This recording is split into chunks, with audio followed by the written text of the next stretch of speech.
കാലാവസ്ഥ ഇപ്പോൾ അനുകൂലമാണ് എന്ന് തന്നെയല്ലേ കരുതേണ്ടത്? ഇപ്പോൾ ഇത്രയും പണം കൊടുത്ത് ഡ്രഡ്ജർ ഗോവയിൽ നിന്ന് എത്തിച്ചിരിക്കുന്നു, കാർവാറിൽ എത്തിച്ചിരിക്കുന്നു. ഈ കാണാതായ അർജുനും മറ്റു രണ്ടുപേർക്കുമായുള്ള തിരച്ചിലാണ് നമ്മളെ സംബന്ധിച്ച് ഏറ്റവും പ്രധാനപ്പെട്ട കാര്യം. ദിവസങ്ങളോളം ഈ വാർത്തയിൽ നമ്മൾ നിന്നതാണ്. ആ തിരച്ചിലുമായി ബന്ധപ്പെട്ട് പെട്ടെന്ന് നിർത്തിയതിൽ അവരുടെ കുടുംബാംഗങ്ങൾക്കും ദുഃഖവും പരാതിയും ഉണ്ടായിരുന്നു. ഇപ്പോൾ ആ ഒരു സമ്മർദ്ദം, നേരത്തെ പറഞ്ഞതുപോലെയുള്ള ആ സമ്മർദ്ദത്തിൻ്റെ ഭാഗമായി ഇപ്പോൾ തിരച്ചിലേക്ക് കർണാടക സർക്കാർ കടക്കുന്നു എന്നുള്ളതാണ്. ഈ പുഴയിലെ മണ്ണ് നീക്കം ചെയ്തുകൊണ്ടുള്ള തിരച്ചിൽ അത് ഈ 3 ദിവസം കൊണ്ട് തന്നെ പൂർത്തിയാക്കാനാകും. വളരെ ആഴത്തിൽ തന്നെ കടന്നു ചെല്ലാൻ കഴിയുന്ന രൂപത്തിലാണ് ഇതിൻ്റെ ഘടന, അല്ലേ? വളരെ അനുകൂലമായ ഒരു സാഹചര്യം തന്നെയാണ് ഇപ്പോൾ ഉള്ളത്. കാരണം യാതൊരു തരത്തിലുള്ള മഴക്കാറ് പോലും ഇല്ല. അതോടൊപ്പം തന്നെ ഏതെങ്കിലും തരത്തിൽ പുഴയിൽ വെള്ളം കലങ്ങി നിൽക്കുന്ന ഒരു സാഹചര്യമൊന്നുമില്ല. പക്ഷേ ഇന്നലെ വൈകുന്നേരത്തോടു കൂടി ചില മേഖലകളിലൊക്കെ മഴ പെയ്തിരുന്നെങ്കിൽ പോലും ഗംഗാവാലി പുഴയിൽ അതിൻ്റെ ഒന്നും ബുദ്ധിമുട്ടുകൾ ഇല്ല എന്നുള്ളതാണ്. മറ്റൊന്ന് ഇതിൽ പ്രധാനപ്പെട്ട കാര്യം, ഇതുമായി ബന്ധപ്പെട്ട് ഈശ്വർ മാൽപ്പെ അടക്കമുള്ള സംഘങ്ങളെ പ്രാദേശിക സഹായം തേടുമെന്നുള്ളതൊക്കെ അഭ്യൂഹങ്ങൾ നേരത്തെ പ്രചരിച്ചിരുന്നു. കാരണം ആദ്യഘട്ടത്തിലൊക്കെ ഈശ്വർ മാൽപ്പയുടെ സേവനങ്ങളൊക്കെ പ്രയോജനപ്പെടുത്തിയിരുന്നു. പക്ഷേ ഈ ഡ്രഡ്ജർ എത്തുന്ന ഘട്ടത്തിൽ ഈശ്വർ മാൽപ്പെ അടക്കമുള്ള ആളുകളെ ഇതുമായി സഹകരിപ്പിക്കുക എന്നുള്ള കാര്യത്തിൽ ഇപ്പോഴും വ്യക്തതയില്ല. നമ്മൾ നേരത്തെ ഈശ്വർ മാൽപ്പയുമായി സംസാരിച്ചപ്പോൾ ഇക്കാര്യത്തിൽ തങ്ങളുമായി ഇതുവരെ ജില്ലാ ഭരണകൂടം ബന്ധപ്പെട്ടിട്ടില്ല എന്നുള്ളതാണ് ഏറ്റവും പ്രധാനപ്പെട്ട കാര്യം. ഏതായാലും ഡ്രഡ്ജർ അവിടെ എത്തുന്നതോടുകൂടി തന്നെ ഒരു പക്ഷേ ജില്ലാ ഭരണകൂടത്തിൻ്റെ ഭാഗത്ത് നിന്ന് അതിനനുകൂലമായ ഒരു തീരുമാനം ഉണ്ടാവാനുള്ള സാധ്യതയുണ്ട്. ഇതിൽ ഏറ്റവും പ്രധാനപ്പെട്ട കാര്യം, ഡ്രഡ്ജർ ഇതിൻ്റെ ഒരു പ്രത്യേക യന്ത്രഭാഗം ഉപയോഗിച്ച് കറക്കി അത് സക്ക് ചെയ്തിട്ടാണ് ഈ ചളി എടുത്ത് വലിച്ച് പുറത്തേക്ക് തള്ളുന്ന രീതി ഉണ്ടാവുക. പക്ഷേ അവിടെ ഈ മരങ്ങൾ അടിഞ്ഞു കിടക്കുന്ന ഒരു സാഹചര്യത്തിൽ അങ്ങനെ ഈ മണ്ണ് വലിച്ചെടുക്കാനുള്ള കഴിയുന്ന ഒരു സാഹചര്യം ഉരുത്തിരിഞ്ഞു വരുമോ എന്നുള്ള കാര്യത്തിലൊക്കെ സംശയമുണ്ട്. അങ്ങനെയാണെങ്കിൽ അവിടെ മേൽത്തട്ടിൽ കിടക്കുന്ന ഈ മരങ്ങളൊക്കെ വലിച്ച് മറ്റൊരു ഭാഗത്തേക്ക് നീക്കേണ്ടതുണ്ട്.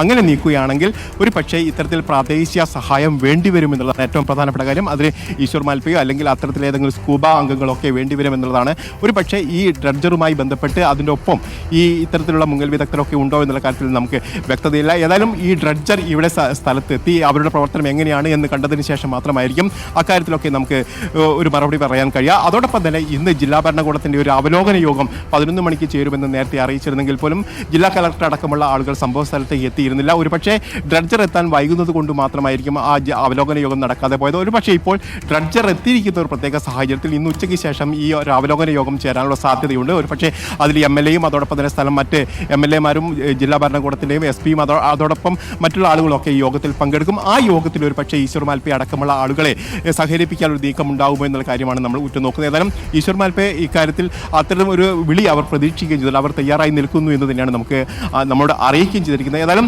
അർജുൻ്റെ ബന്ധുക്കൾ അടക്കമുള്ള ആളുകൾ ഇവിടേക്ക് എത്തിയിട്ടുണ്ട്. നേരത്തെ സൂചിപ്പിച്ചതുപോലെ തന്നെ അർജുനെ കൂടാതെ ഈ പ്രദേശവാസികളായ ലോകേഷ് അതോടൊപ്പം തന്നെ ജഗന്നാഥൻ തുടങ്ങിയ 2 പേർ കൂടി ഈ മണ്ണിനടിയിൽ പുഴയ്ക്കടിയിലുണ്ട് എന്ന് തന്നെയാണ് കരുതുന്നത്.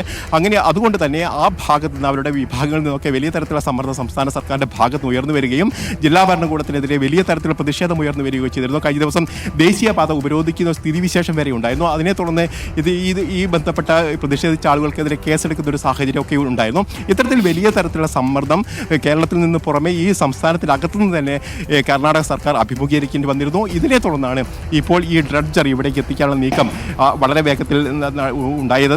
പ്രത്യേകിച്ച് ഹൈക്കോടതി ഈ വിഷയം ഇന്ന് പരിഗണിക്കുന്ന ഒരു സാഹചര്യത്തിൽ ഡ്രഡ്ജർ എത്തിച്ചോ എന്ന് ചോദിച്ചാൽ ഡ്രഡ്ജർ എത്തിച്ചു എന്നുള്ള കാര്യം പറയുക കൂടി വേണം. അതുകൊണ്ട് തന്നെ ഇന്ന് 18-ാം തീയതിയാണ്. ഈ 18-ാം തീയതിയിലേക്ക് തന്നെ ഈ ഡ്രഡ്ജർ എത്തിക്കുക എന്നുള്ളത് സംസ്ഥാന സർക്കാരിനെയും അതോടൊപ്പം തന്നെ ജില്ലാ ഭരണകൂടത്തിനെ സംബന്ധിച്ച് ഏറ്റവും പ്രധാനപ്പെട്ട കാര്യമായിരിക്കും. അന്ന് അത് അവർ കൃത്യമായി പൂർത്തീകരിച്ചിരിക്കുന്നു. ഇനി ഡ്രഡ്ജർ ഈ അപകടമുണ്ടായ മേഖലയിലേക്ക് എത്തുകയും അവിടെ ഈ ദൗത്യം പുനരാരംഭിക്കുക എന്നുള്ളത് തന്നെയാണ് പ്രധാനപ്പെട്ട കാര്യം. അതിന് നാളെ രാവിലെയോട് കൂടിയായിരിക്കും ഒരു പക്ഷേ ഈ ദൗത്യം പുനരാരംഭിക്കാൻ കഴിയുക. ഒരു പക്ഷേ ഇന്ന് രാത്രിയോട് കൂടി തന്നെ ഈ ഡ്രഡ്ജർ വെസൽ ഈ ഭാഗത്തേക്ക് ഗംഗാവാലി പുഴയിലേക്ക് എത്താനുള്ളൊരു സാധ്യത തന്നെയാണ് കാണുന്നത്. പ്രധാനമായും ഈ ഗംഗാവാലി പുഴയുടെ അടിഭാഗത്തുള്ള താഴ്ഭാഗത്തുള്ള ഈ ഗംഗോത്രി പാലമായിരുന്നു ഒരു പ്രധാന പ്രതിസന്ധിയായി നിന്നിരുന്നത്. അവിടെ ഏതാണ്ട് 5 മീറ്റർ മാത്രമാണ് ഈ പുഴയും അതോടൊപ്പം തന്നെ പാലത്തിൻ്റെ അടിത്തട്ടും തമ്മിലുള്ള വ്യത്യാസം.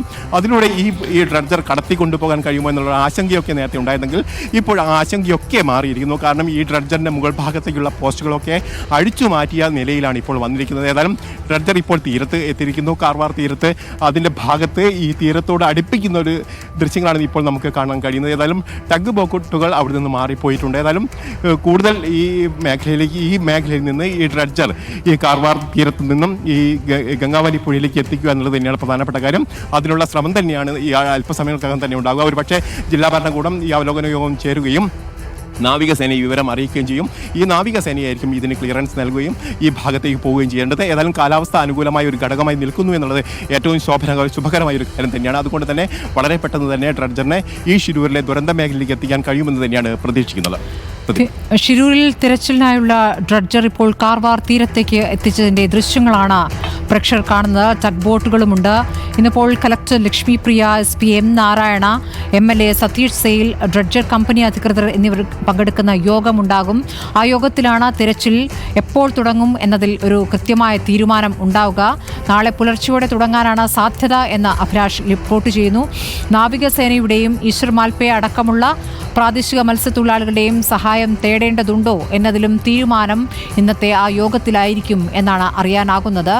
ഡ്രഡ്ജർ കാർവാർ തീരത്ത് ഗോവയിൽ നിന്നാണ് എത്തിച്ചിരിക്കുന്നത്. ഏതായാലും ദൗത്യം തുടങ്ങേണ്ടതുണ്ട്. കർണാടക ഹൈക്കോടതി തിരച്ചിൽ തുടരണം എന്ന നിർദ്ദേശം, ഉത്തരവ് പുറപ്പെടുവിച്ചിരിക്കുന്നു. അത് ദിവസങ്ങളായി. പക്ഷേ ആ സമയത്ത് കാലാവസ്ഥ അനുകൂലമായിരുന്നില്ല. 2 തവണ തിരച്ചിലിനുള്ള ശ്രമങ്ങൾ ഈശ്വർ മാൽപയുടെ നേതൃത്വത്തിൽ നടന്നെങ്കിലും അന്ന് കാലാവസ്ഥ പ്രതികൂലമായതുകൊണ്ട് പാതി വഴിയിൽ ആ തിരച്ചിൽ നിർത്തിവെക്കുകയായിരുന്നു. ഇനിയിപ്പോൾ തിരച്ചിലേക്ക് കടക്കേണ്ട അനുകൂല സാഹചര്യം, അനുകൂല കാലാവസ്ഥ എത്തി എന്ന് വേണം മനസ്സിലാക്കാം. 1 കോടി രൂപ ചെലവിട്ടാണ് ഈ ഡ്രഡ്ജർ ഇപ്പോൾ ഗോവയിൽ നിന്നും തിരച്ചിലിനായി എത്തിച്ചിരിക്കുന്നത് എന്നുള്ളതാണ്. ഷിരൂരിലേക്ക് നാളെ പുലർച്ചയോടെ എത്തിച്ചേരും ഈ ഡ്രഡ്ജർ എന്നാണ് മനസ്സിലാക്കാനാകുന്നത്. ഗംഗാവലി പുഴയിൽ മണ്ണടിഞ്ഞിട്ടുണ്ട്, ഒരുപാട് തടികൾ അടിഞ്ഞുകൂടിയിട്ടുണ്ട്. ഇതൊക്കെ നീക്കം ചെയ്തുകൊണ്ട് വേണം താഴേക്ക് തിരച്ചിൽ നടത്താൻ. അർജുൻ അടക്കം 3 പേർ എവിടെ എന്നുള്ള ചോദ്യം ഇപ്പോഴും ബാക്കി നിൽക്കുന്നു.